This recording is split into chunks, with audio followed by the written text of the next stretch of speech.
Hola, ¿qué tal? Soy Sergio Solórzano y estamos en la Prensa del Sur, hoy 9 de agosto 2026. Y quisiera pedirte, por favor, que si te llega por casualidad este video y te parece interesante lo que hacemos en la Prensa del Sur, por favor, dale like y suscríbete. Eso me permite a mí seguir haciendo contenido de valor y a ti te va a permitir saber cuando tenemos una nueva edición de la Prensa del Sur. Y quisiera iniciar este diálogo, esta conversación, porque acabo de conseguir en X un trabajo de Juan Carlos Sosa Aspurua acerca de la negociación. Y dice grosso modo lo siguiente: hay una superstición muy extendida y muy venezolana, según la cual negociar es sinónimo de claudicar. Ese prejuicio, forjado en 27 años de fraude disfrazados de diálogo, tiene una explicación histórica legítima. Mas confundir la negociación fallida del pasado con la negociación como instrumento político es como renunciar a la cirugía porque un curandero nos mintió una vez, tiempo atrás. La historia reciente del mundo enseña lo contrario. Las transiciones más duraderas de la tiranía a la democracia no nacieron de la humillación del adversario, sino de la mesa de negociación. Existe además un principio que suele olvidarse: los grandes sistemas autoritarios rara vez colapsan porque alguien derriba la puerta principal. Por regla general, se erosionan porque sus propias estructuras dejan de encontrar razones suficientes para sostenerse.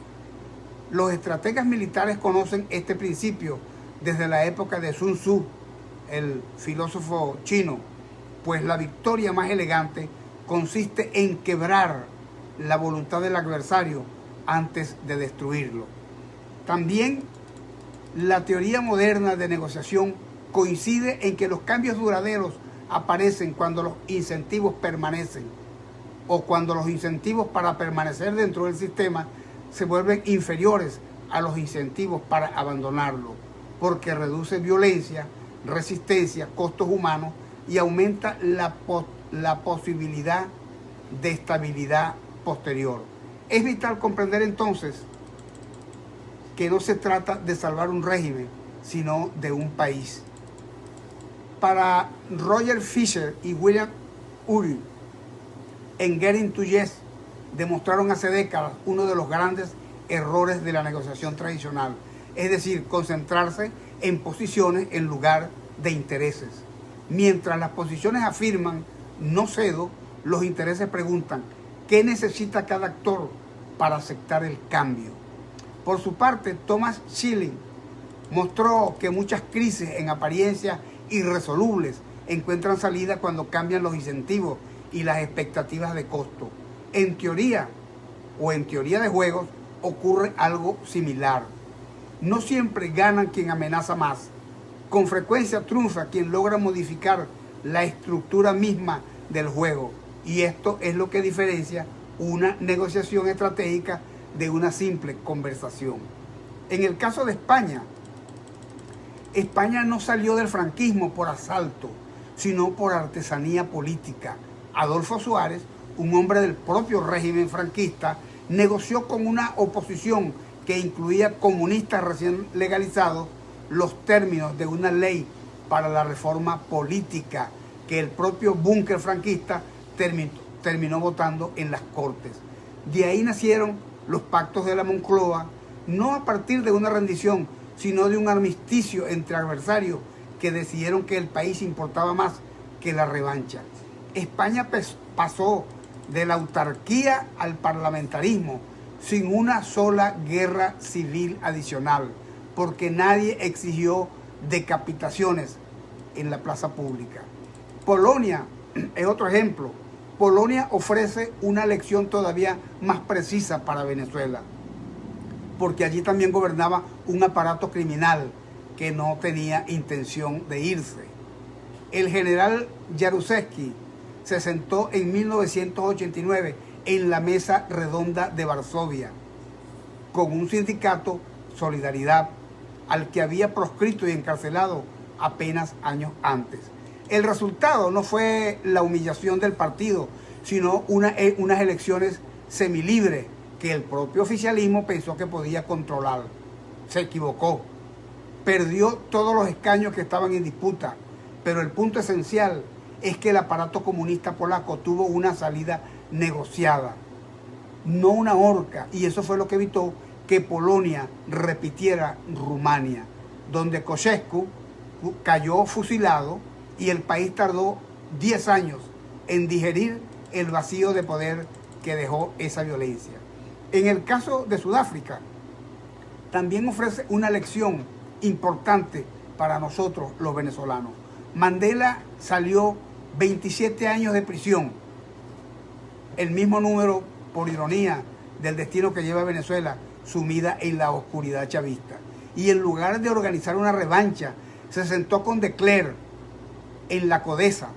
El resultado fue una comisión de la verdad y la reconciliación que privilegió la verdad sobre el castigo, y un país que con todas sus fallas posteriores no se despeñó en la guerra racial que muchos pronosticaban. En Checoslovaquia, la revolución de terciopelo demostró que una transición podía producirse casi sin violencia cuando las condiciones internas e internacionales convergieran. Incluso Alemania Oriental terminó desmontándose o desmoronándose más desde el agotamiento interno que desde una conquista militar externa. El patrón es similar. En estos casos mencionados, el régimen saliente no fue derrotado por acción militar interna, ni arrinconado hasta el colapso. Fue convencido de que tenía más que ganar aceptando reglas que resistiéndose a ellas. Esa es la diferencia entre una transición y un despeñadero. Ahora bien, sería una ingenuidad o complicidad presentar la negociación como una panacea, sin distinguir lo que hoy se instala en Caracas o lo que se instaló en Caracas la semana pasada, por cuanto desde las farsas que le precedieron, y desde luego Venezuela ya conoció el diálogo como una anestesia, en Santo Domingo, en Barbados, en Noruega. El régimen se sentó una y otra vez con los interlocutores que carecían de la fuerza y de la legitimidad y la voluntad real de arrancarle concesiones verificables al régimen. El chavismo no llegaba a esa mesa a negociar su salida, llegaba a comprar tiempo, sobornar opositores, enfriar la calle, diluir sanciones y regresar de cada ronda con la misma cuota de poder y un barniz adicional de legitimidad internacional. La oposición que se sentaba enfrente, fragmentada y sin garantías de cumplimiento, terminaba firmando comunicados que el régimen incumplía antes de que se secara la tinta de esos documentos. El régimen nunca negoció, o eso no fue negociación, fue una entelequia, una ficción con forma de acuerdo, y el país pagó esa ficción con más años de miseria. El proceso que arrancó este agosto en Caracas se diferencia de aquellas farsas en un dato que no es menor. Por primera vez, Estados Unidos no observa la mesa desde la barrera diplomática, sino que la tutela desde adentro, con capacidad real de imponer costos y de ofrecer incentivos verificables, desde las licencias petroleras hasta la modernización de infraestructura eléctrica, a cambio de pasos concretos y auditables. La diferencia entre un mediador que solo puede pedir buena fe y un garante que puede condicionar sanciones, activos y reconocimiento internacional es la diferencia entre un notario y un fiador. Esa arquitectura de incentivos y castigos es lo que faltó en Barbados y en Santo Domingo. Eso no garantiza desde luego el éxito, pero sí cambia la naturaleza del juego. Ya no se negocia en el vacío, sino bajo la sombra de una potencia mundial dispuesta a hacer cumplir lo pactado. Toda negociación exitosa entre un poder atrincherado y una sociedad que exige salir de la oscuridad se apoya en principio que la teoría de la negociación y la diplomacia de las transiciones democráticas han probado una y otra vez. Primero, separar a las personas del problema. No se negocia con el enemigo, se negocia sobre garantías electorales, sobre un poder judicial creíble, sobre un cronograma verificable. Personalizar el conflicto, convertirlo en una guerra de egos, es la manera más segura de hacerlo fracasar. En segundo lugar, negociar intereses y no posiciones. El régimen no defiende una ideología, defiende impunidad, patrimonio y seguridad personal. Reconocerlo sin disimulo y ofrecer salidas legales dignas a cambio de una salida real del poder es más eficaz que exigir arrepentimiento que nadie va a pronunciar. También se habla de reciprocidad gradual y verificable. La estrategia es pasos pequeños, unilaterales y comprobables, correspondidos paso a paso por la otra parte. Es la que permitió desescalar la guerra, es decir, esto permitió desescalar la Guerra Fría sin que ninguna de las partes se sintiera humillada. Aplicada a Venezuela, la liberación de presos políticos a cambio del levantamiento parcial de sanciones y así peldaño a peldaño hasta el CNE y el TCJ es lo que va a permitir en definitiva que podamos lograr la transición que tanto ansía el pueblo venezolano.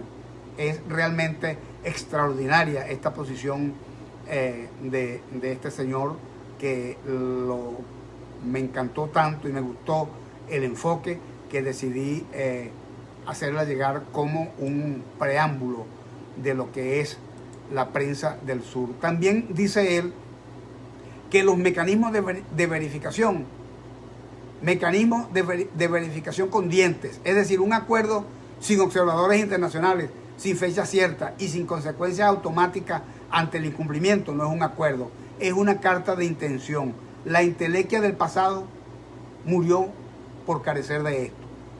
También tenemos que él dice que una amnistía calculada y no impunidad total. Es decir, las transiciones que funcionaron en Sudáfrica, España, Chile, Checoslovaquia, Alemania Oriental, entendieron que exigir justicia o entendieron que exigir justicia plena de entrada bloquea cualquier salida negociada, pero que la impunidad absoluta envenena la legitimidad del resultado.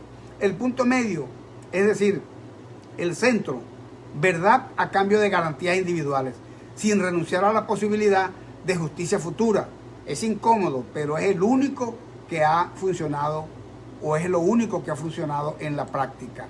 Hay una tentación comprensible después de tanto sufrimiento, de exigir que el régimen sea derrocado desde afuera, de un golpe, sin más trámite. Pero esa tentación es un error estratégico. La experiencia de Libia y de Irak, donde el colapso del aparato del poder se produjo sin una arquitectura negociada que lo sustituyera, no dejó democracia, abrió un vacío que la anarquía y las milicias llenaron durante años. Un régimen que se desvanece desde adentro, negociando su propia irrelevancia a cambio de garantías, deja detrás de sí instituciones que pueden reformarse. Un régimen forzado a colapsar desde afuera, sin acuerdo, y deja atrás de sí un cráter. Venezuela no necesita un cráter, necesita instituciones que, aunque hoy estén secuestradas, puedan ser recuperadas sin empezar de cero. Esto es grosso modo lo que dice este señor, y también dice: escribo esto consciente de que Venezuela lleva 27 años, el mismo tiempo que Mandela pasó en prisión, como ya dijimos, sumida en una oscuridad que muchos de nosotros pensamos que no veríamos terminar. Pero la Venezuela que hoy negocia no es la misma que negociaba hace 5 años. La captura de Maduro el 3 de enero cerró una época de facto. El doble terremoto obliga a una reconstrucción física que ahora se entrelaza con la reconstrucción institucional y la decisión de Washington de involucrarse no como espectador, sino como garante activo, desde la reactivación petrolera hasta la modernización del sistema eléctrico. Por primera vez en una generación, la convergencia de intereses que apunta en la misma dirección, y esta es la dirección correcta. Y es importante recordar que las tiranías rara vez desaparecen porque alguien las empuja al vacío.